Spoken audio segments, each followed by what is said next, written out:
नमस्कार दोस्तों, स्वागत है आपका हमारे इस यूट्यूब चैनल में। दोस्तों आज के इस वीडियो में भारतीय राज्य व्यवस्था का पार्ट 8 लेकर आ गया हूं। इससे पहले भी मैंने इसके 7 पार्ट तक अपलोड कर दिया। दोस्तों अगर आपने उसे नहीं देखा है तो आप उसे जाकर जरूर से जरूर देखिएगा, क्योंकि आपके आने वाले ग्रुप डी एग्जाम के लिए बहुत ही महत्वपूर्ण वीडियो है। दोस्तों आज की वीडियो अगर आपको पसंद आए तो एक लाइक जरूर कर दीजिएगा। चैनल पर हमारे नए हैं तो चैनल को जरूर सब्सक्राइब कर लीजिएगा। दोस्तों इस चैनल के माध्यम से आने वाले RRC ग्रुप डी एग्जाम के लिए GK, GS, current affairs, reasoning, physics, biology, chemistry, math और जीके, करंट और साइंस मिक्स के डेली वीडियो चैनल के माध्यम से आपको मिल रहे हैं। इसके अलावा दोस्तों एक और हमारा चैनल है ओम जायसवाल, आप इस चैनल को भी जरूर से जरूर सब्सक्राइब कर लीजिए, क्योंकि इस चैनल के माध्यम से science topic wise, GK topic wise, math topic wise और जितने भी दोस्तों टॉपिक वाइज वीडियो हैं सारा का सारा ओम जायसवाल चैनल से मिलेगा। तो आप इस चैनल को जरूर सब्सक्राइब कर लीजिएगा। तो चलिए दोस्तों आज की वीडियो को स्टार्ट करते हैं। सबसे पहला क्वेश्चन है दोस्तों, राज्यसभा द्वारा लोकसभा को धन विधेयक कितने समय में लौटा देना चाहिए। वेरी इंपॉर्टेंट क्वेश्चन है ये और मैक्सिमम बार रिपीट हुआ है। आपको बताएं कि जो राज्यसभा द्वारा लोकसभा को धन विधेयक कितने समय में लौटा दिए जाने चाहिए। इसका आंसर हो जाएगा दोस्तों ऑप्शन नंबर सी, यानी 14 दिन। आपको बता दें दोस्तों कि संविधान के अनुच्छेद 110 में धन विधेयक को परिभाषित किया गया है और कोई विधेयक धन विधेयक है अथवा नहीं, इसका निश्चय लोकसभा अध्यक्ष द्वारा किया जाता है और यह विधेयक अनिवार्यतः लोकसभा में ही प्रस्तावित किया जाता है। आपको बता दें कि धन विधेयक को राज्यसभा द्वारा अधिकतम 14 दिनों के अंदर अपनी सिफारिशों सहित लौटा देना चाहिए। अगला क्वेश्चन देख लेते हैं दोस्तों, संसद में प्रस्तुत बिल एक अधिनियम बन जाता है। आपको बताना है इसका राइट आंसर क्या होगा। संसद में प्रस्तुत बिल अधिनियम बन जाता है। आंसर हो जाएगा ऑप्शन नंबर बी, यानी राष्ट्रपति की सहमति मिल जाने के बाद। बता दें कि संसद में प्रस्तुत कोई बिल जब संसद के दोनों सदनों द्वारा पारित किए जाने के पश्चात राष्ट्रपति द्वारा हस्ताक्षरित हो जाता है तब वह एक अधिनियम बन जाता है। अगला क्वेश्चन देख लेते हैं दोस्तों, निम्नलिखित में से किस विधेयक को संसद के प्रत्येक सदन द्वारा अलग अलग विशिष्ट बहुमत से पारित होना चाहिए। आपको बताना है इनमें से कौन सा राइट आंसर हो जाएगा। तो इसका आंसर हो जाएगा दोस्तों ऑप्शन नंबर डी, यानी संविधान संशोधन विधेयक। आपको बता दें कि संविधान के अनुच्छेद 368/2 के अनुसार संविधान संशोधन विधेयक को संसद के प्रत्येक सदन द्वारा अलग अलग विशिष्ट बहुमत से पारित होना चाहिए। यदि दोनों सदनों के बीच असहमति होती है तो संयुक्त बैठक के लिए कोई उपबंध नहीं है। अगला क्वेश्चन देख लेते हैं दोस्तों, निम्नलिखित में से कौन सा विधेयक राज्यसभा में पहले प्रस्तुत नहीं किया जा सकता।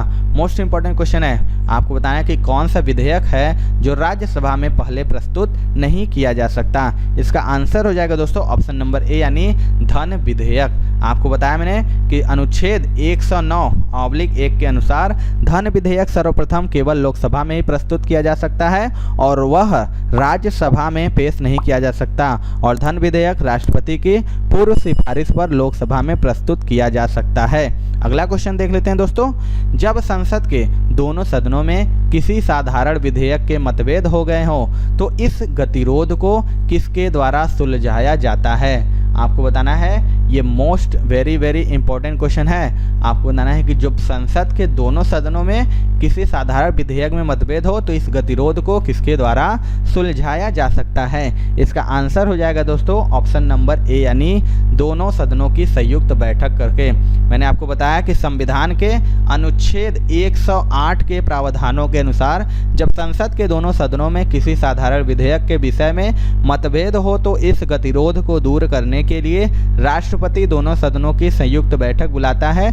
जिसकी अध्यक्षता लोकसभा अध्यक्ष करता है। आगे देख लेते हैं दोस्तों आने वाले ग्रुप डी एग्जाम के लिए हमने गणित के 500 प्लस महत्वपूर्ण प्रश्नों का एक ई बुक तैयार करवाया है, जो कि आपके आने वाले ग्रुप डी एग्जाम के लिए, रेलवे ग्रुप डी एग्जाम के लिए स्पेशली है। इसमें जितने भी दोस्तों 500 प्लस महत्वपूर्ण प्रश्न हैं सारे के सारे सुपर गेस क्वेश्चन है आने वाले एग्जाम के लिए। तो आप दोस्तों इस ई बुक को जरूर से जरूर लीजिए। इसका लिंक दोस्तों आपको डिस्क्रिप्शन बॉक्स में मिल जाएगा। इसके अलावा दोस्तों हमारा एक और ई बुक है 70 प्लस महत्वपूर्ण टॉपिक का, ऑल इन वन टॉपिक है दोस्तों। कोई भी ऐसा टॉपिक नहीं जो आपके एग्जाम के लिए महत्वपूर्ण हो, सारे के सारे टॉपिक इंपॉर्टेंट है आने वाले आपके एग्जाम के लिए। तो आप इस ई बुक को भी दोस्तों जरूर से जरूर ले लीजिए। इसका लिंक आपको डिस्क्रिप्शन बॉक्स में मिल जाएगा। अगला क्वेश्चन देख लेते हैं दोस्तों, संविधान के अनुसार लोकसभा के स्पीकर को उसके पद से हटाया जा सकता है यदि, आपको बताना है कि संविधान के अनुसार जो लोकसभा के स्पीकर होते हैं उसके पद से हटाया जा सकता है यदि। इसका आंसर हो जाएगा दोस्तों ऑप्शन नंबर ए, यानी सदन के सभी सदस्यों के बहुमत द्वारा प्रस्तावित पारित हो। बता दें कि संविधान के अनुच्छेद 94 के अनुसार लोकसभा के स्पीकर यानी अध्यक्ष को लोकसभा के सभी सदस्यों के बहुमत द्वारा पारित प्रस्ताव द्वारा हटाया जा सकता है जब अध्यक्ष को हटाने के प्रस्ताव पर सदन के विचार किया जाता है तो अध्यक्ष सदन की न तो अध्यक्षता करेगा और न ही बराबर मत होने की दशा में निर्णायक मत देने का अधिकार होगा। अगला क्वेश्चन देख लेते हैं दोस्तों। निम्नलिखित किस निकाय की अध्यक्षता गैर संसद करता है? आपको बताना है कि इनमें से किस निकाय की अध्यक्षता गैर संसद करता है। आंसर हो जाएगा दोस्तों ऑप्शन नंबर बी, यानी राज्यसभा।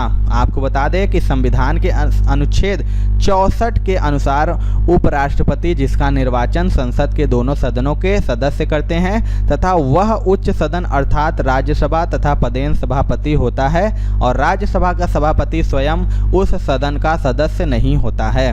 अगला क्वेश्चन देख लेते हैं दोस्तों। यदि आप रेलवे एग्जाम्स की प्रिपरेशन कर रहे हैं तो अनअकैडमी दोस्तों लेके आ गया है अभ्यास रेलवे ग्रुप डी का बैच जो कि 5 जनवरी से स्टार्ट है, जो आपको पूरा सिलेबस दोस्तों आपको कवर कराएगा, जो टॉप एजुकेटर के माध्यम से कवर किए जाएंगे। आपको सारे नोट्स हिंदी और इंग्लिश में दिए जाएंगे और आपको रेज हैंड जो कि करने का फीचर भी अवेलेबल रहेगा। इसके साथ दोस्तों एनटीपीसी सीबीटी 2 के लिए स्पेशली बैच दोस्तों 5 जनवरी से स्टार्ट हुआ है, लक्ष्य बैच, जिसमें आपका कंप्लीट प्रिपरेशन कराया जा रहा है। तो आप इसके थ्रू कंप्लीट प्रिपरेशन कर सकते हैं आरआरबी सीबीटी 2 के। एंड दोस्तों एक नया फीचर भी ऐड किया गया है, रेज हैंड। क्लास के दौरान आप सिंपली एजुकेटर से डायरेक्ट कॉन्टैक्ट कर सकते हैं, बात कर सकते हैं, इसका भी आप फायदा ले सकते हैं। तो सब्सक्रिप्शन आप अभी ले लीजिए और दोस्तों इस कोड का इस्तेमाल करेंगे अगर आप OJ10, इससे आपको 10% का डिस्काउंट भी मिल जाएगा। तो जल्दी से सब्सक्रिप्शन ले लीजिए। भारतीय संविधान का कौन सा अनुच्छेद राष्ट्रपति को लोकसभा भंग करने की शक्ति प्रदान करता है? मोस्ट इंपॉर्टेंट क्वेश्चन है। आपको बताना है कि भारतीय संविधान का कौन सा अनुच्छेद है जो राष्ट्रपति को लोकसभा भंग करने की शक्ति प्रदान करता है। आंसर हो जाएगा दोस्तों ऑप्शन नंबर सी, यानी अनुच्छेद 85। बता दें कि भारतीय संविधान के अनुच्छेद 85 के अधीन राष्ट्रपति को लोकसभा का सत्र आहूत करने, सत्रावसान करने तथा लोकसभा को भंग या विघटित किए जाने की शक्ति प्राप्त है और राष्ट्रपति प्रधानमंत्री की सलाह पर ही लोकसभा को भंग कर सकता है। अगला क्वेश्चन देख लेते हैं दोस्तों। नए राज्यों के निर्माण अथवा विद्यमान राज्यों की सीमाओं को परिवर्तित करने का अधिकार होता है। इसका जो राइट आंसर हो जाएगा दोस्तों ऑप्शन नंबर बी हो जाएगा, यानी संसद को। बता दें कि भारतीय संविधान का अनुच्छेद 3 संसद को अधिकार प्रदान करता है कि वह विधि द्वारा नए राज्यों के निर्माण अथवा विद्यमान राज्यों की सीमाओं को परिवर्तित कर सकेगी। अगला क्वेश्चन देख लेते हैं दोस्तों। सरकार का वर्गीकरण संसदीय तथा अध्यक्षीय रूप में किया जाता है। मोस्ट इंपॉर्टेंट क्वेश्चन है। आपको बताना है कि जो सरकार का वर्गीकरण है वह संसदीय अथवा अध्यक्षीय रूप में किया जाता है। इसका आंसर हो जाएगा दोस्तों ऑप्शन नंबर ए, यानी विधायिका तथा कार्यपालिका के बीच संबंध के आधार पर। आपको बता दें कि सरकार का संसदीय एवं अध्यक्षीय रूपों में वर्गीकरण विधायिका और कार्यपालिका के बीच संबंधों के आधार पर किया जाता है और संसदीय सरकार में विधायिका तथा कार्यपालिका आपस में घनिष्ठ रूप से संबंधित होती हैं तथा कार्यपालिका अपने कार्यों के लिए विधायिका के प्रति उत्तरदायी होती है। अगला क्वेश्चन देख लेते हैं दोस्तों। निर्णायक मत है, आपको बताना है इनमें से निर्णायक मत क्या है। इसका आंसर हो जाएगा दोस्तों ऑप्शन नंबर डी, यानी जब दोनों पक्ष सहमत हो तो निर्णायक मत। बता दें कि संविधान के अनुच्छेद 100/1 तथा अनुच्छेद 189/1 के अनुसार क्रमशः संसद के दोनों सदनों लोकसभा एवं राज्यसभा के अध्यक्ष एवं सभापति और राज्य विधानमंडल में विधानसभा के अध्यक्ष एवं विधान परिषद के सभापति प्रथमतः किसी मामले में मतदान में भाग नहीं लेते, परंतु दोनों पक्षों में मत बराबर होने की दशा में वे निर्णायक मत का प्रयोग करते हैं। अगला क्वेश्चन देखते हैं दोस्तों। संघीय मंत्रिपरिषद अपने आचरण के लिए किसके प्रति उत्तरदायी होता है? आपको बताना है कि जो संघीय मंत्रिपरिषद होता है अपने आचरण के लिए किसके प्रति उत्तरदायी होता है। मोस्ट इम्पॉर्टेंट क्वेश्चन है और मैक्सिमम बार ये क्वेश्चन रिपीट हुआ है, तो उसका आंसर हो जाएगा दोस्तों ऑप्शन नंबर बी, यानी लोकसभा। आपको बता दें कि संविधान के अनुच्छेद 75/3 के अनुसार संघीय मंत्रिपरिषद अपने आचरण और कार्यों के लिए सामूहिक रूप से संसद के निम्न सदन लोकसभा के प्रति उत्तरदायी होती है, जबकि संघीय मंत्रिपरिषद का प्रत्येक मंत्री अपने द्वारा लिए गए निर्णयों के राष्ट्रपति के प्रति उत्तरदायी होता है। अगला क्वेश्चन देखते हैं दोस्तों, भारत में कार्यकारिणी किसके प्रति प्रत्यक्ष रूप से उत्तरदायी होती है?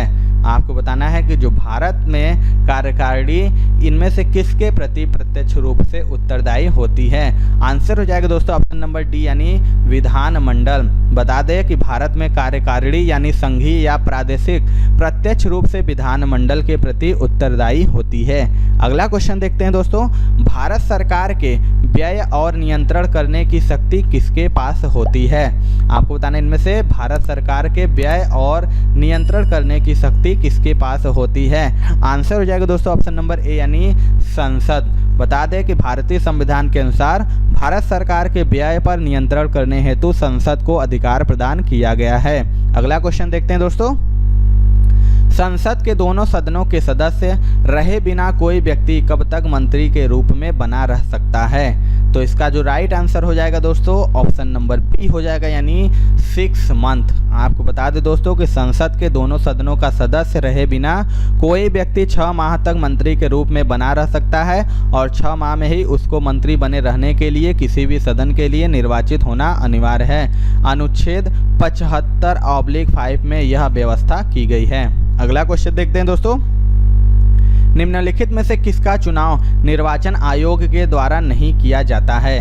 आपको बताना है इनमें से किसका चुनाव निर्वाचन आयोग के द्वारा नहीं किया जाता है। आंसर हो जाएगा दोस्तों ऑप्शन नंबर सी यानी मुख्यमंत्री। आपको बता दें दोस्तों कि अनुच्छेद 324 के अनुसार निर्वाचन आयोग राष्ट्रपति तथा उपराष्ट्रपति के चुनाव का अधीक्षण करता है, जबकि मुख्यमंत्री का चुनाव निर्वाचन आयोग द्वारा नहीं किया जाता।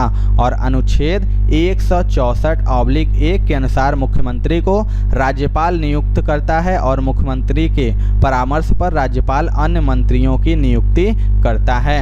अगला क्वेश्चन देख लेते हैं दोस्तों, भारत में दोपहर में प्रथम बार किसने बजट पेश किया? आपको बताना इनमें से भारत में दोपहर में प्रथम बार किसने बजट पेश किया? इसका आंसर हो जाएगा ऑप्शन नंबर ए यानी यशवंत सिन्हा। आपको बता दें कि श्री यशवंत सिन्हा वाजपेयी सरकार में वर्ष 1998 से 2002 तक वित्त मंत्री थे और इसमें वर्ष 1999-2000 का बजट इन्होंने दोपहर में पेश किया, जबकि अन्य बजट शाम 5 बजे पेश किए गए। अगला क्वेश्चन देख लेते हैं दोस्तों, राष्ट्रीय विकास परिषद के सदस्य कौन होते हैं? आपको बताना इनमें से राष्ट्रीय विकास परिषद के सदस्य कौन होते हैं? इसका आंसर हो जाएगा दोस्तों ऑप्शन नंबर डी यानी इनमें से कोई नहीं। आपको बताया दोस्तों कि राष्ट्रीय विकास परिषद के सदस्य सभी केंद्रीय कैबिनेट मंत्री, सभी केंद्र शासित राज्यों के मुख्यमंत्री या प्रशासक एवं सभी राज्यों के मुख्यमंत्री होते हैं और राष्ट्रीय विकास परिषद का अध्यक्ष प्रधानमंत्री होता है। अगला क्वेश्चन देख लेते हैं दोस्तों, निम्नलिखित में से कौन राष्ट्रीय विकास परिषद का सदस्य नहीं है? अब आपको बताना है कि इनमें से कौन राष्ट्रीय विकास परिषद का सदस्य नहीं है। इसका आंसर हो जाएगा दोस्तों ऑप्शन नंबर डी यानी भारत के राष्ट्रपति। आपको बता दें कि राष्ट्रीय विकास परिषद की स्थापना वर्ष 1952 में योजना आयोग की अनुषंगी समिति के रूप में इस उद्देश्य से की गई जिससे राज्यों को योजनाओं के निर्माण में सहयुक्त किया जा सके।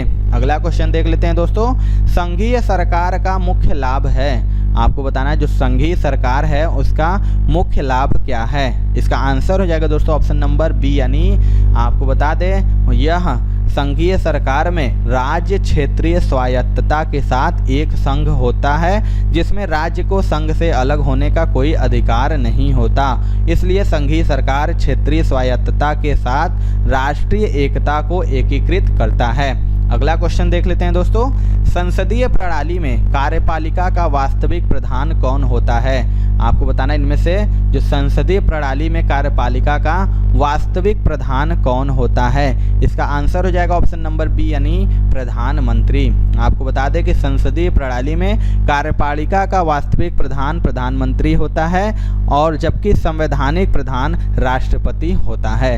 अगला क्वेश्चन देखते हैं दोस्तों, भारत की संसदीय प्रणाली कहाँ से ली गई है? मोस्ट इम्पॉर्टेंट है, आपको बताना है जो भारत की संसदीय प्रणाली है वह इनमें से किस देश से ली गई है? इसका आंसर हो जाएगा दोस्तों ऑप्शन नंबर बी यानी ब्रिटेन से। आपको बता दें दोस्तों कि भारत का संविधान संसदीय प्रणाली के आधार पर बनाया गया है और यह संसदीय प्रणाली ब्रिटेन से ली गई है और इसका आधार भारत सरकार अधिनियम 1935 है। अगला क्वेश्चन देखते हैं दोस्तों, निम्न में से किस संविधान से भारतीय कानून की अवधारणा, संसदीय व्यवस्था तथा कानून निर्माण विधि की प्रेरणा मिली? आपको बताना है इनमें से इसका राइट आंसर क्या हो जाएगा।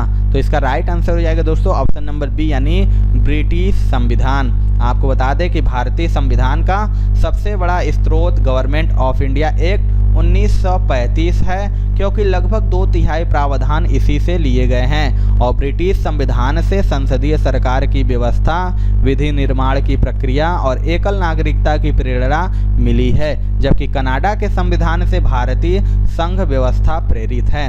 अगला क्वेश्चन देख लेते हैं दोस्तों, संसद किसके बिना काम नहीं कर सकती?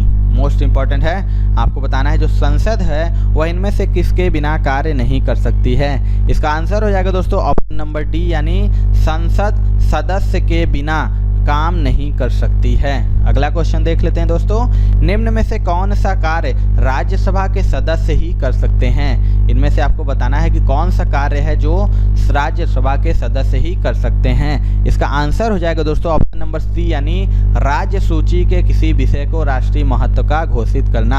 आपको बता दें कि अनुच्छेद 249 के अंतर्गत राज्य सूची के किसी विषय पर संसद द्वारा कानून बनाने के लिए पहले राज्यसभा द्वारा उसे राष्ट्रीय महत्व का घोषित किया जाता है, इसके बाद ही संसद उस विषय पर कानून बना सकती है।